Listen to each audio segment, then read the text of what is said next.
Donc on va passer maintenant à un montage complet de formation au niveau de la formation doctorale en intelligence artificielle avec toute une structure qui a été mise en place. On va démarrer par toi, Walid. Est-ce que tu peux nous donner un petit peu plus d'informations d'abord sur ton profil? Donc tu es professeur à Centrale Supélec. Quelle est un petit peu ta spécialité et quel a été ton rôle en fait dans le projet Saclay School? Bonjour à tous. Moi, je m'appelle Walid Jouni, je suis professeur à Centrale Supélec. Je suis attaché au laboratoire de génie industriel, LGI. Donc, je suis professeur en génie industriel et je travaille plus précisément sur l'optimisation et le management des opérations avec des applications diverses, notamment la gestion des flux dans les systèmes de santé et dans les centres d'appel téléphoniques. Et dans le cadre du projet Saclay School, j'ai l'honneur et le plaisir de travailler sur le catalogue de formation doctorale en IA. Je ne suis pas tout seul, je suis avec une fille, je travaille avec Jacinta, qui est aussi avec Samia, professeur à l'EBISC à l'Université d'Evry. Nous sommes heureux aussi d'avoir Jacinta avec nous, qui est donc chargée de projet pour Saclay School en lien avec la formation doctorale. Est-ce que... Tout à fait. Donc, Jacinta Almeida Tavares, donc je gère la partie plus opérationnelle des modules de formation en IA et aussi pour le catalogue de formation de la GS6. Donc, ce qui va, voilà. En collaboration avec Walid et Samia. Super. Donc, on a aussi une enseignante parmi nous, Aurore Lomé, du CEA. Oui, bonjour à tous. Donc, je m'appelle Aurore Lomé. Je suis au CEA Saclay dans un laboratoire. Je suis ingénieure-chercheuse dans un laboratoire spécialisé dans l'intelligence artificielle et l'analyse de données, plus spécifiquement sur la quantification d'incertitudes. On termine par un étudiant qui a suivi justement cette formation. Bonjour à tout le monde. Moi, je m'appelle Ayman, je suis un doctorant en 3e année et j'ai eu la chance de suivre une formation en mars de cette année. Je suis présent là pour partager mon retour d'expérience et répondre à vos questions. Merci beaucoup. Donc cette fois, Walid, c'est à ton tour. Merci Sarah. Donc je vais présenter maintenant, c'est une présentation brève, je vais présenter maintenant le catalogue. Donc, comme m'a dit Sarah, l'équipe qui gère le catalogue, c'est Samia, professeure à l'Université d'Evry, Jacinta, c'est la gestionnaire du catalogue, donc c'est elle qui s'occupe de la gestion au quotidien du catalogue, notamment à travers la plateforme Adoom, et puis moi-même.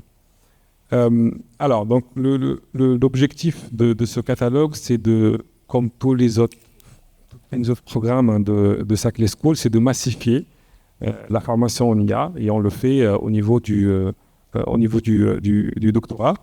L'objectif de ce catalogue, les objectifs de ce catalogue sont plutôt multiples. Donc ce catalogue, il répond à différents types de besoins que les doctorants peuvent avoir.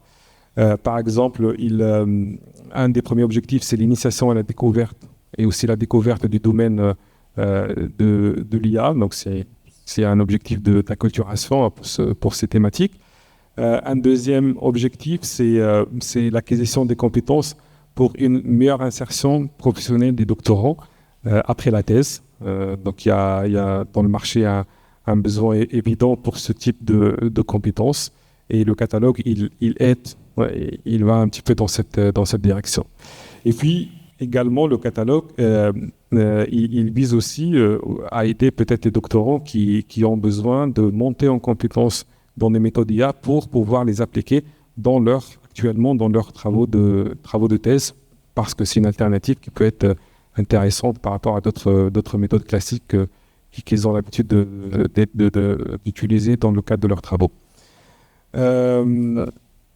Alors, le contenu du catalogue, il est assez large. Donc il y a des modules qui sont des modules d'acculturation et d'introduction à la thématique de l'IA. Il y a d'autres modules qui sont des modules de spécialisation en méthode IA, mais aussi en outils mathématiques et techniques mathématiques utiles pour l'IA. Il y a des modules qui sont des modules d'application de l'IA pour des applications concrètes de l'IA pour différents domaines. Et puis, il y a aussi des modules qui sont des modules qui vont apprendre à connaître les environnements. Là, on peut appliquer des algorithmes de IA et aussi implémenter ces algorithmes-là.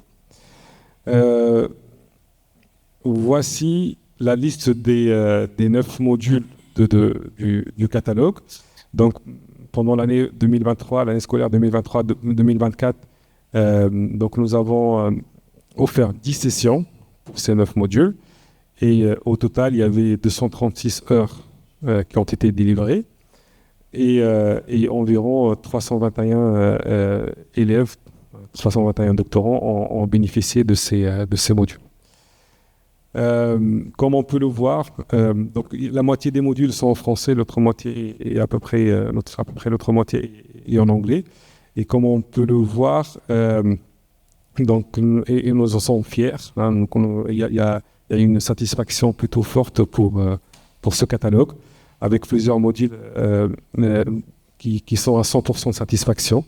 Et puis les autres, les doctorants sont aussi satisfaits. Les modules sont en général très bien demandés. Et nous en sommes aussi très contents, mais pas beaucoup parce qu'on aimerait bien aussi un petit peu monter à l'échelle encore plus. Voilà, mais c'est pas toujours très simple. Donc voilà, un petit mot sur ce qui s'est passé l'année dernière. Et dans ce slide, ce slide donne un petit peu un aperçu sur l'origine des doctorants. L'origine des doctorants en termes d'école doctorale d'appartenance, mais aussi en termes de GS d'appartenance. Et on peut voir qu'il y a à peu près une vingtaine d'écoles doctorales qui sont la source, enfin, qui sont l'origine de nos doctorants. Et aussi, on voit que beaucoup de GS bénéficient de ce catalogue. Il faut également dire qu'il y en a certains qui bénéficient beaucoup plus que d'autres, hein, notamment la GS6, la GS d'ingénierie, la GS-ISM, et aussi les GS, je pense, de mathématiques, physique et chimie, ce qui est un peu normal, hein, parce que c'est là où on a des doctorants qui sont sur des thématiques qui sont intéressantes. Là où il y a des liens avec des liens intéressants avec les thématiques de l'IA. Oui, alors ici aussi quelques petites statistiques un petit peu sympas sur les répartitions en termes de genre. C'est pas très, il n'y a pas beaucoup de parité, mais ça. Il n'y en a déjà pas au départ, j'allais dire. Donc quelque part, en avoir presque 30%, c'est presque une bonne nouvelle. Oui, ouais, c'est pas 50 à 50, mais c'est pas mal non plus. Et puis aussi, on a les répartitions par année de doctorat. Et on voit que c'est les 3 années principales du doctorat. C'est plutôt équilibré avec plus, je pense, de participation de doctorants de 2e année. C'est peut-être là où les doctorants sont un petit peu... Voilà, ils préparent un petit peu les choses. Et c'est aussi là où ils sont intéressés plus par ce type de module pour pouvoir peut-être les appliquer dans leurs travaux de thèse, mais aussi pour se projeter et se préparer aussi à une insertion professionnelle plus tard. Voilà. Eh ben, merci beaucoup Walid. Alors du coup, Aurore Lomé, vous avez eu quand même 96% de satisfaction, donc du coup vous êtes ici, évidemment. Qu'est-ce que vous pouvez nous en dire, vous, de votre ressenti parce qu'on a vu qu'il y avait quand même beaucoup de graduate school, donc c'est des étudiants assez hétérogènes. Comment vous y êtes pris et quels sont vos retours sur cet enseignement ? Alors, c'est vrai que c'est très hétérogène et comme l'IA, c'est beaucoup de maths, on va dire la première partie, c'est une session que je donne en 3 jours d'affilée, qui s'est terminée hier soir pour la dernière. Donc, les matins sont des cours théoriques, l'après-midi des TD, et sur des Jupyter Notebook déjà préparés, où ils ont à compléter des parties de code, pas tous les codes. Et le dernier jour, il y a 2/3 de matinée de cours, et le reste de la journée, c'est du projet. C'est du projet parce qu'on voit plusieurs méthodes au cours des 2 premiers jours, et aussi parce que comme c'est pour des doctorants qui veulent utiliser ces méthodes pour leur donner thèse, ils ont l'occasion de pouvoir commencer à travailler leurs données thèse directement avec les méthodes que l'on a apprises. S'ils n'ont pas de données thèse, je les renvoie vers l'UCI à chaque fois, qui est un site de jeux de données dans lesquels ils peuvent piocher un jeu de données qui les intéresse pour pouvoir mener le projet. L'objectif de cette formation, au début, c'est de repartir tous sur les mêmes définitions. Qu'est-ce qu'on entend par apprentissage automatique supervisé? Quelle est la différence avec du non supervisé? Pourquoi il y a besoin de maths? Tous les cours, toutes les méthodes que l'on peut voir dans ces 3 jours commencent par l'idée générale, pour ne pas effrayer justement par rapport aux maths. Et après, je leur dis de toute façon que oui, il y a des maths, mais que ce seront les maths qui sont nécessaires pour comprendre les paramètres qu'ils ont après à modifier dans leur algorithme. L'objectif de cette formation, c'est vraiment d'avoir les bonnes pratiques pour fiabiliser leurs résultats. Donc on voit quelles sont les hypothèses nécessaires pour telle et telle méthode, et à la fin des 3 jours, ils ont une grille de méthodologie. Qu'est-ce que je dois vérifier avant d'utiliser telle méthode? Voilà, comment je définis mon problème, à partir de quelles données je peux dire que là, je peux lancer telle méthode. Voilà, c'est ce genre d'expérience qu'ils ont. Et alors ça s'adapte beaucoup au profil des étudiants, évidemment, puisqu'il y en a aussi bien en sociologie, psychologie, économie, qui ont beaucoup moins de background que ceux qui viennent de STIC, qui sont déjà en thèse réseau de neurones. Et en général, la formation, elle commence aussi avec un tour de table pour voir leurs attendus et quel est leur profil, pour adapter le dernier jour. Le projet, par exemple, là, mardi soir, j'ai refait un TD spécial pour ceux qui étaient en réseau neurone, pour recoder un réseau neurone from scratch uniquement avec NumPy. Voilà, donc là, l'objectif, c'était... on avait des profils vraiment différents dans cette formation, donc ce TD n'avait pas été proposé précédemment. Donc là, l'objectif, c'est vraiment de s'adapter aussi aux besoins des doctorants. Super, merci. Alors, Eman Mahmoud, vous avez suivi justement ces cours. Alors, c'était dur, pas dur, vous avez le droit de tout nous dire.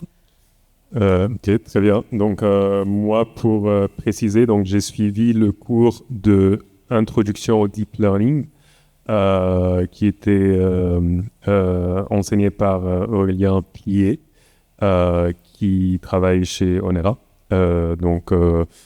J'ai remarqué 2 choses. Donc, la première, c'est que déjà notre enseignant, notre tuteur, il était très passionné par le sujet et il avait beaucoup d'expérience applicative. Et le deuxième point, c'est que la majorité des étudiants doctorants qui ont suivi cette formation de 3 jours, ils avaient en tête un projet derrière. Comme Aurélie disait, c'est que chaque doctorant a un objectif ou une motivation d'appliquer une partie de cette formation dans leurs travaux de thèse. Et cela s'applique sur mes travaux également. Donc, pour répondre à votre question, Sarah, c'était compliqué de tout expliquer dans 3 jours, parce que c'est un grand sujet. Notre formation, le premier jour, il y avait une introduction. Le deuxième jour, nous avons travaillé sur une notebook, donc des exemples, et on a corrigé ensemble. Et le troisième jour, on était divisés en groupes pour travailler sur des projets. Et personnellement, j'ai trouvé le troisième jour le plus intéressant, parce que finalement, on a réussi à mener un projet d'application de deep learning avec des données, avec des résultats. Mais c'est juste le début. Quand on fait une formation de 3 jours intensif, si vous voulez valoriser ce travail, il faut continuer, il ne faut pas arrêter. Très bien, merci. Jacinta, raconte-nous. Là, on voit des graduate school dans tous les sens. Il faut une certaine logistique. Comment est-ce que tu t'en sors? Quel genre d'outils tu utilises pour justement faire en sorte que l'ensemble de ces doctorants, aussi variés soient-ils, puissent accéder à cette formation doctorale?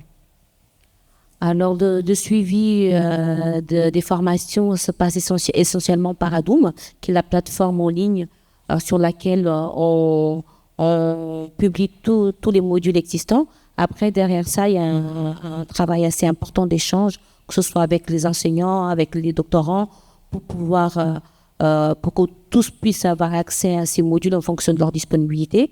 Et puis après, il faut être très réactif parce que ça va très vite. Il y a plusieurs modules. Il y a plusieurs périodes dans l'année où les doctorants sont plus ou moins disponibles. Donc, ça demande une certaine logistique. Mais ça se passe très bien. Et je suis ravie parce que la demande, elle existe. Il y a une forte demande. On propose pas mal de places, ce qui est pas mal. Et je pense qu'on peut encore en faire plus à l'avenir. Techniquement, si on a un doctorant là dans la salle qui se dit « Ah oui, j'ai vraiment très très envie de tenter un de ces cours-là », il va sur Adoum et parmi la liste des cours, il va trouver ces informations. C'est ça? Voilà, tout à fait. Donc, à partir du site de Centrale Supélec, chaque doctorant peut accéder à l'annuaire où tous les modules sont décrits. Il peut rentrer dans le module qui l'intéresse, il peut s'inscrire directement. Et donc, moi, après, je reçois les demandes et après, on valide. Parfois, on est obligé de choisir en fonction des profils des uns et des autres, mais la plupart du temps, les modules ils sont accessibles à tous les doctorants de l'université. Très bien. Et puis, si les doctorants ont des questions, donc il y a mon contact, donc ils peuvent me contacter directement par mail pour poser les questions. Et je peux aussi les diriger vers l'enseignant aussi qui anime le module de formation. Pour rendre un petit peu les choses pratiques, tous nos modules en fait commencent par sa clé IA. Voilà, c'est ce que... Oui, les horoscopes. Ok, super, merci. Est-ce que du coup on a des questions sur la formation doctorale dans la salle? Est-ce que ça fait partie des points qui vous... Donc vous êtes probablement directeur ou directrice de thèse ou co-encadrant, vous n'hésitez pas. Probablement qu'une des questions que j'aurais pu vous poser aussi, c'est est-ce que finalement, depuis que vous avez fait cette formation, et ben dans votre thèse, ça a changé au moins votre façon de voir les choses, peut-être pas forcément le fait de vous être mis à faire de l'IA, mais au moins votre point de vue sur un certain nombre d'analyses que vous pouviez faire avant? Donc j'ai trouvé effectivement une application sur mes travaux de thèse pour donner plus de détails. Donc, je travaille avec des données industrielles et quelquefois, il y a des données qui manquent. Et c'était notre projet. Donc, parce que pas tous les doctorants avaient des idées d'application. Donc, j'ai encouragé mon groupe à travailler sur ce projet. Et nous avons travaillé sur un modèle qui s'appelle Auto-Variational Encoder qui va compléter les données manquantes en se basant sur des données historiques. Et après, j'ai proposé cette solution à mes encadrants pour compléter les données manquantes. Mais finalement, on a décidé de rester sur des instances de données complètes pour une question de fiabilité aux données. Mais il y avait une application et ce n'est pas abouti, c'est tout. Est-ce qu'on a d'autres questions ?